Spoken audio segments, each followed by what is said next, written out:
So, guys, welcome back. We got this queen here because we have every time annual, reunion. So, hello, Chelsea. Hallo, meine Lieblingsschatzi.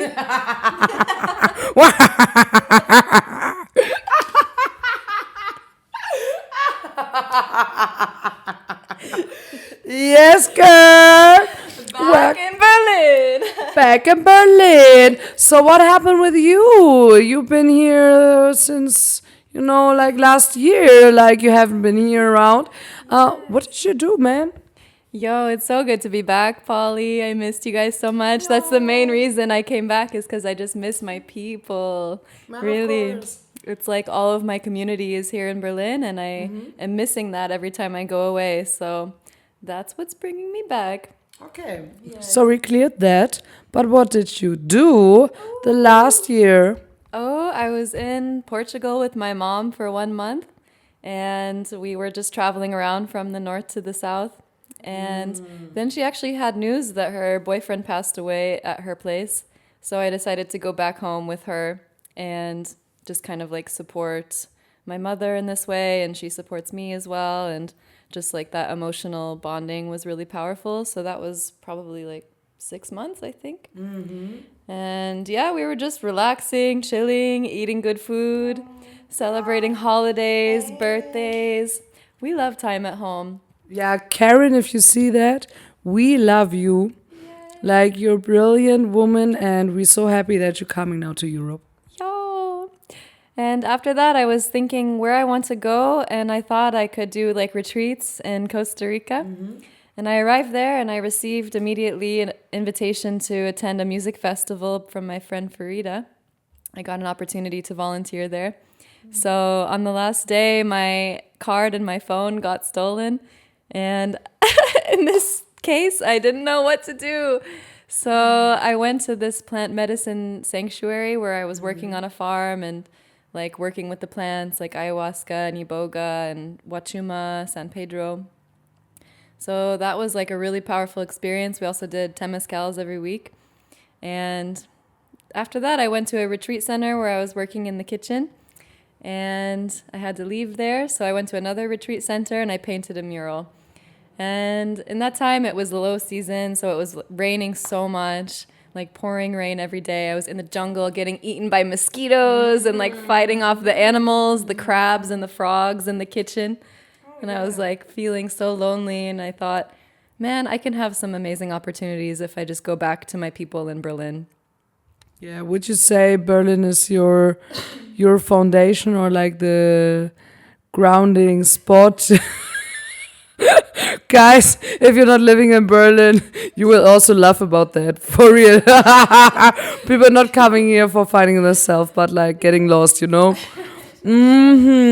But like, okay, like you just like also have like a lot of people here. I think it's really like one of the best places to come back for your whole friends, right? Yeah, I mean, there's so many connections. It's such a huge city, 4 million people, and already many of my friends are doing amazing events and workshops and working at festivals. So I appreciate like their work as well, and I respect what they're doing so much, and it gives me inspiration to hustle and to get inspired and hopefully be my own manager.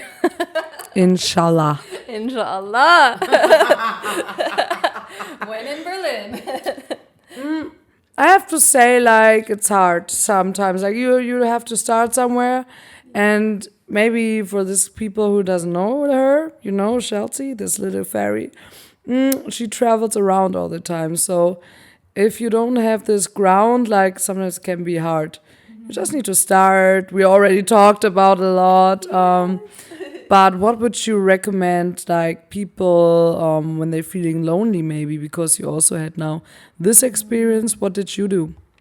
I just connected to myself and I made art and I just love myself and my own energy and just understanding that your own best lover is yourself. It can never come from the outside.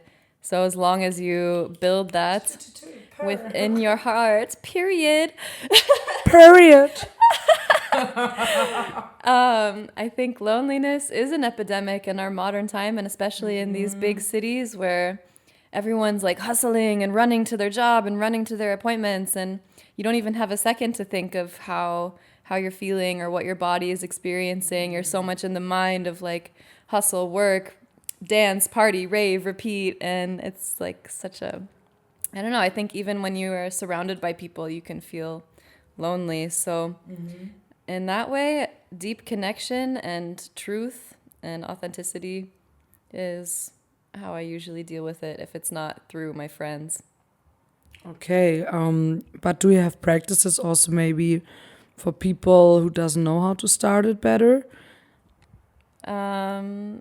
Practices for people who are lonely? Yeah, for lonely, like to love themselves if they don't believe in themselves. I guess like acknowledging it is the first step, like acknowledging your feeling that you're experiencing. Maybe it comes in the sensation of like heart pain or like a hole or emptiness or like craving or needing something. So in that practice, first you just have to acknowledge it and feel it, and then you can take actions to ease that, like call your mother or text a friend or do something that creatively inspires you and pushes you to connect to yourself even deeper. So whatever practices are making you feel connected to your heart, I think this is a good one for loneliness. Okay. Okay, like I definitely will consider that, and I hope you also will consider that. It's not always easy. No, no, no. Let me tell you, like I'm 24 now. Like it's still in the process. You always have things where you think too much, and like you're getting back to not thinking who you are. So it's definitely a problem. But then, like when you did this all in like Costa Rica. Like, would you recommend like a travel to Costa Rica after your experiences? Um, Based on my personal experience, I had a really hard time because I was depending on other people to kind of save me and host me in that way. And I didn't have money or a phone, so obviously that was challenging. It's a really expensive country. A lot of gringos go there and buy up the land, and they have like $300 million in cryptocurrency, and they open a retreat center and they hire the locals for like pennies per hour. And that really disturbed me a lot about, I don't know if it's like specifically a problem in Costa Rica or if it's a problem of gentrification and colonization in the world, because I see it in many places like Kopangan. I've never been to Bali, but I know it's happening there. I know it's happening in Imsawan in Morocco, like the surf town where I lived. So it really is an issue, and it's not the problem with the country, but the problem of the system infrastructure. So the land is amazing and it's beautiful, and like the rainforests and the lush nature and the jungle and the waterfalls are all like incredible. But for example, to visit one waterfall, it was $120. That is ridiculous. Yeah, it was really too bad. So I don't even understand how the locals can survive in that kind of place. Yeah, but you just hung around also a lot with like, I guess, Westerners. So you also don't know, right? Or did you ask the people how they live? My favorite part was in the retreat center. I connected with the local chefs, and just like talking to them every day and connecting with them felt amazing. That was probably my favorite part of the trip. And it's the same in every country. I really love to get to know the locals and understand how they live and what their beliefs are. And obviously, they know the best places to go and the good food to eat. So when I'm traveling, this is the key. I don't like to be with other tourists that much. I do get that. Like during my travels, I always did. Like when I was in South America, like just a little spoiler, but like I also used to live with like some people in a villa, and then I figured out my university is online, and I was like, no, I'm not staying here online every day in the same spot.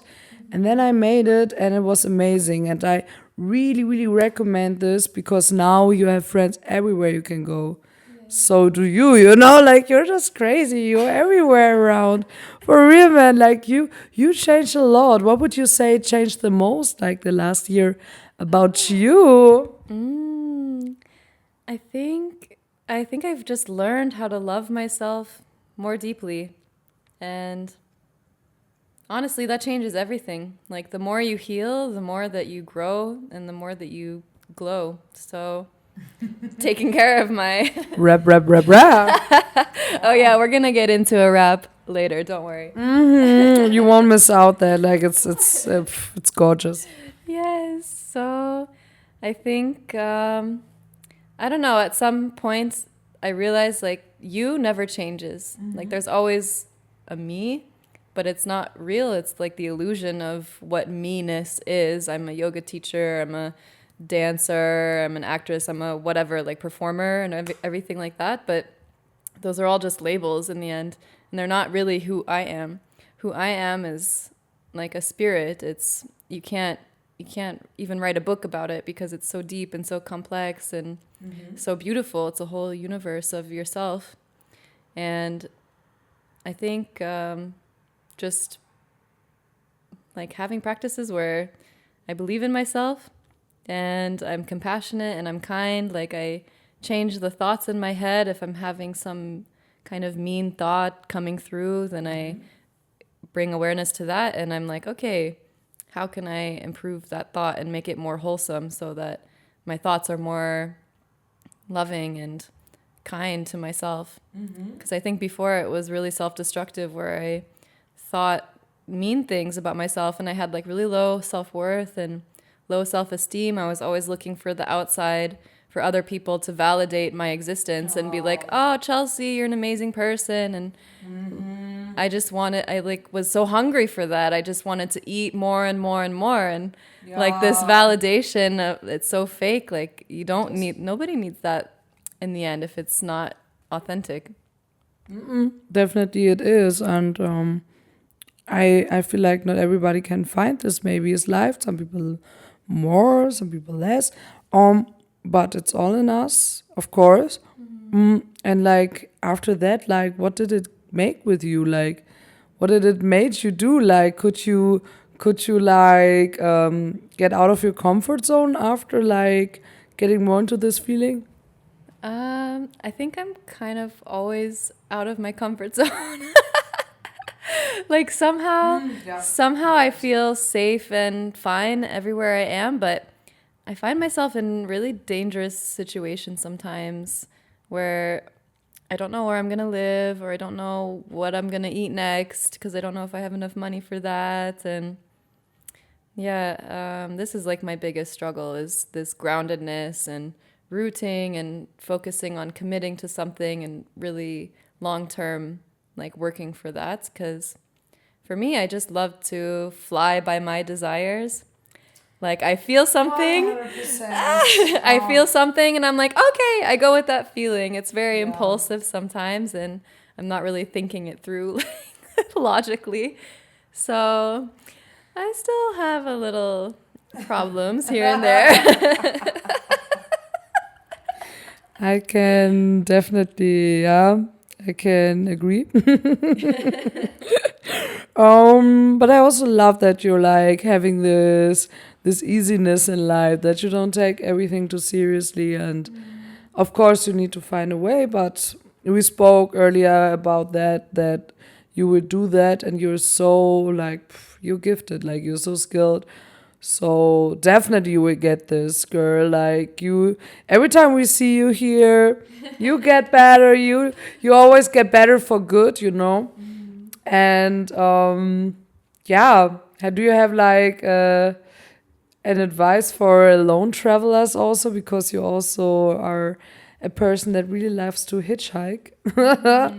So what can you tell the people that want to know something about that? Oh, don't be afraid to be spontaneous.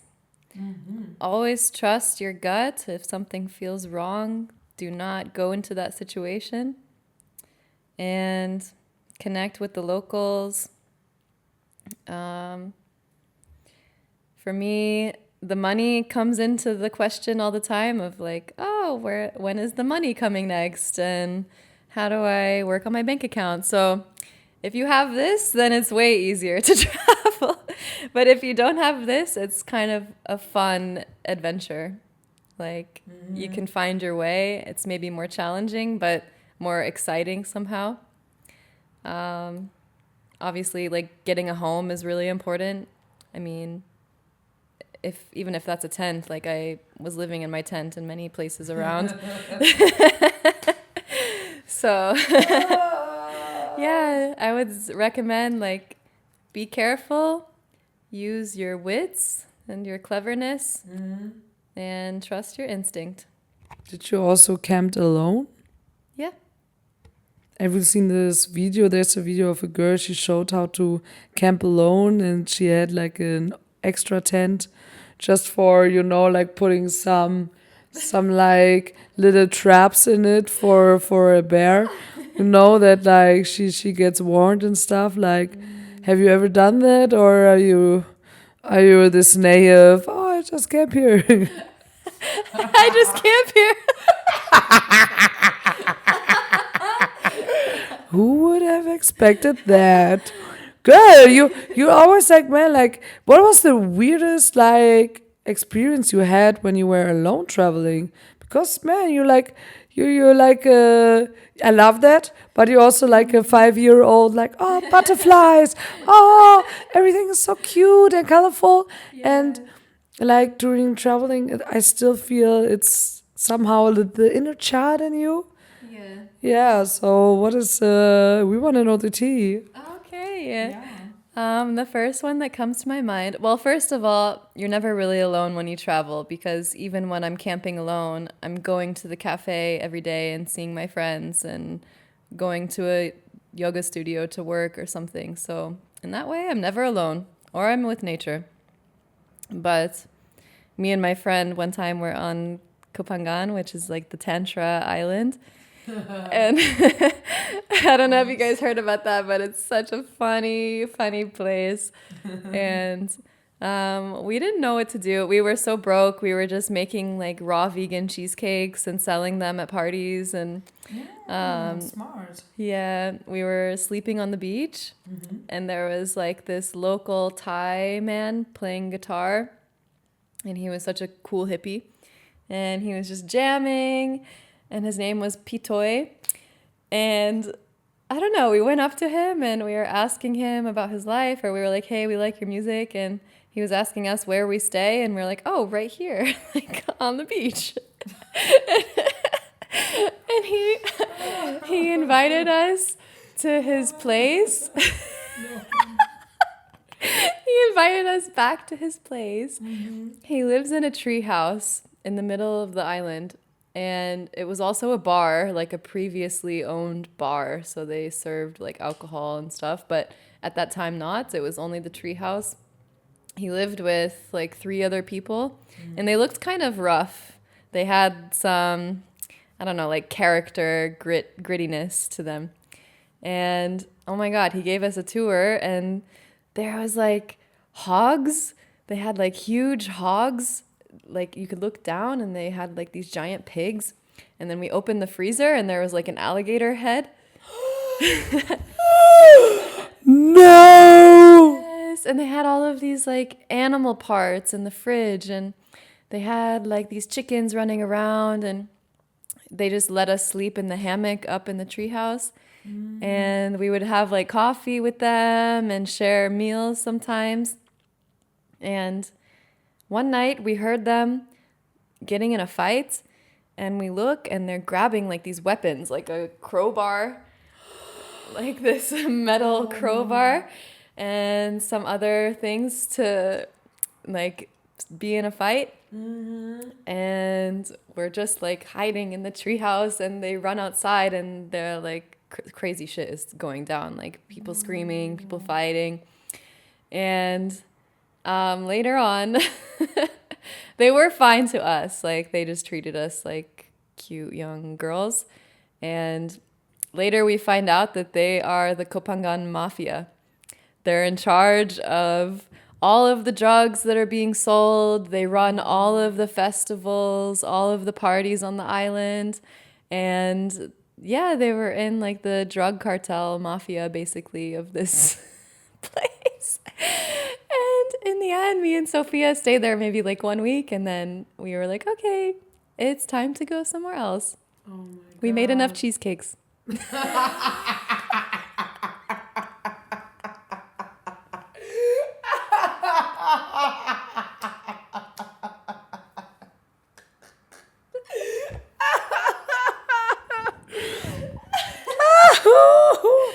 No, man.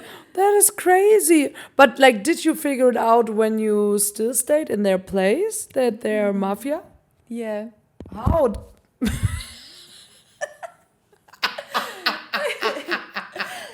Oh, Michael Jackson. Wait. Here. This on. Wait. Oh man, it's so funny.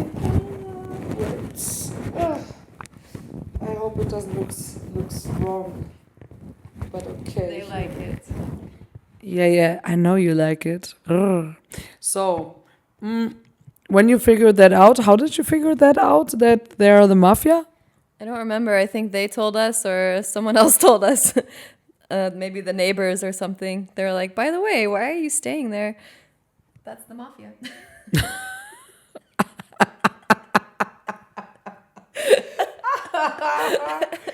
These are so crazy stories sometimes when you travel. It's insane. But like, did they try something? Did they try to hit on you? No, they were so respectful. They were so kind, so lovely. Just like the lovely Thai mafia. Wow.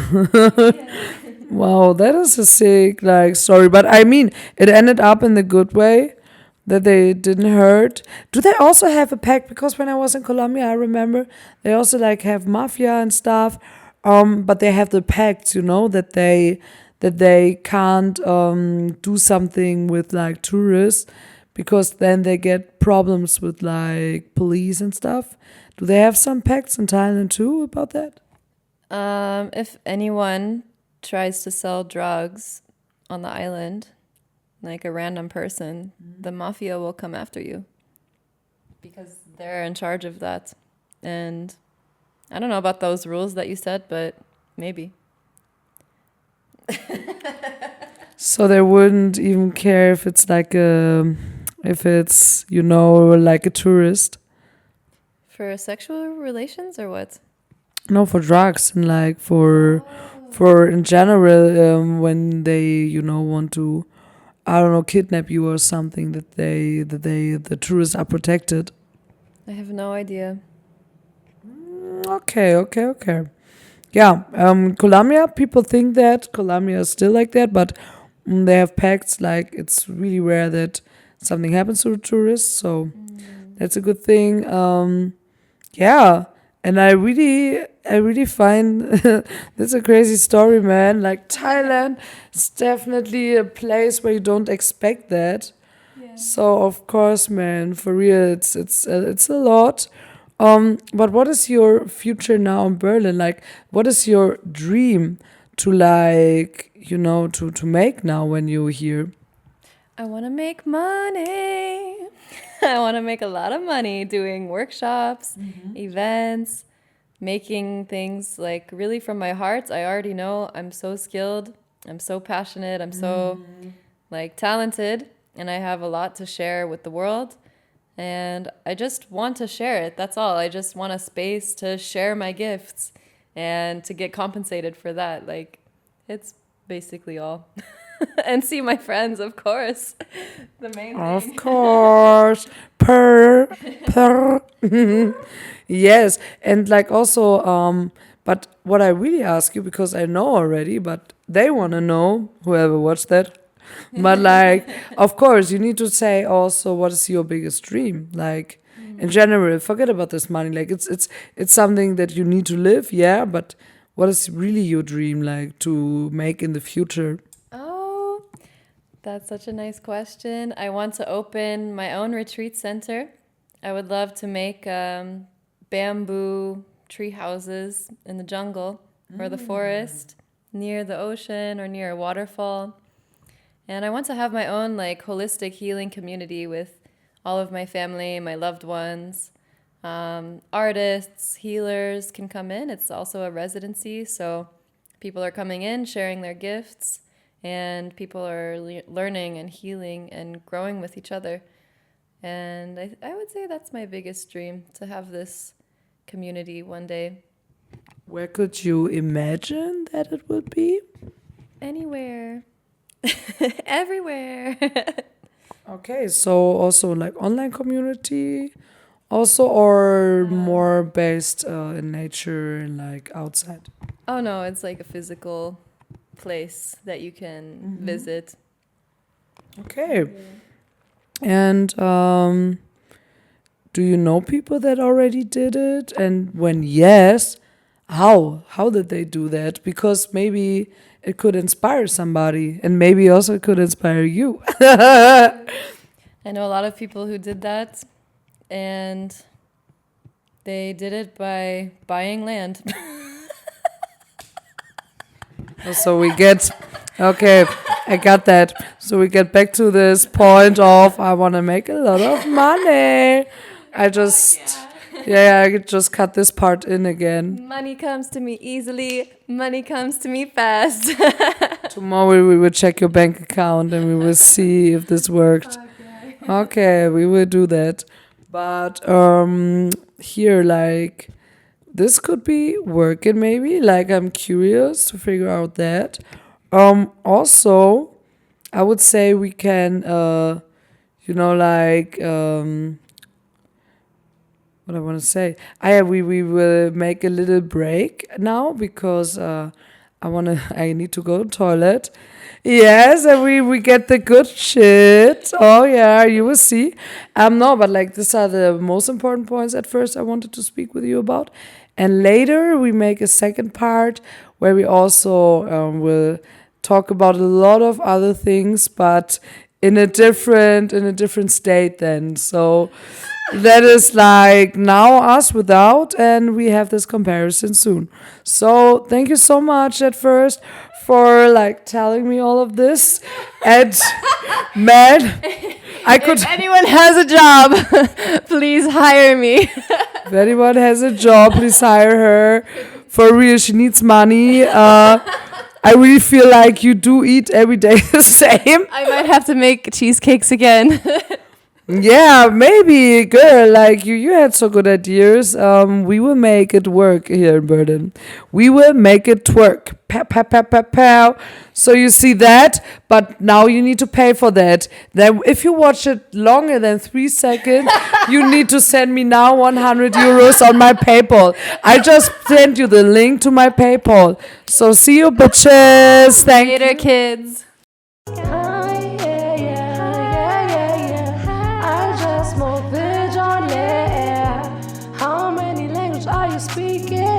You're from America, is that what's seeking? Hey, I try my best, okay?